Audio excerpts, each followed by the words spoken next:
In today's video, I'm going to teach you how to create a zip file on a Windows laptop and PC. A zip file is simply a compressed folder that bundles multiple files or folders into one smaller package.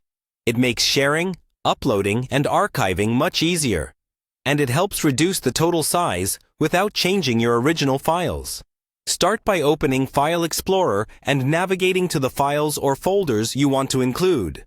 You can select a single item or pick several at once. To select a range, click the first item, hold Shift, and click the last one. To pick individual items, hold Ctrl while clicking each file or folder. Take a moment to confirm you've got everything you need.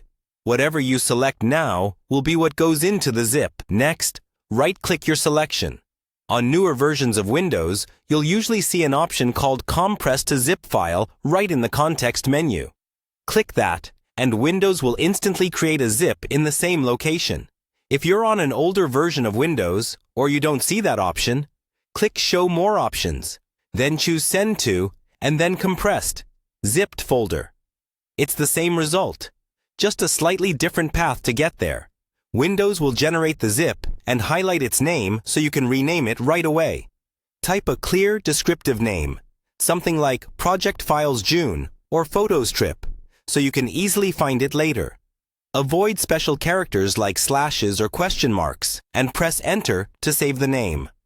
A quick tip: if you forgot something, you can drag additional files or folders onto the zip afterward to add them. Likewise, you can open the zip by double-clicking it to confirm the contents before you share or upload it.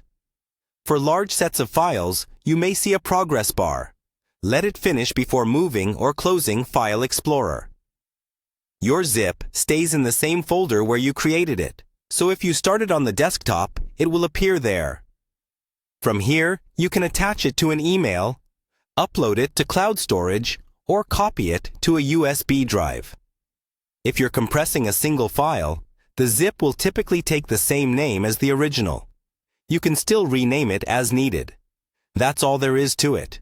You've selected your items, right-clicked to compress, and named your new zip file, all using built-in Windows tools. Thanks for watching, and if this helped, feel free to replay any section while you practice.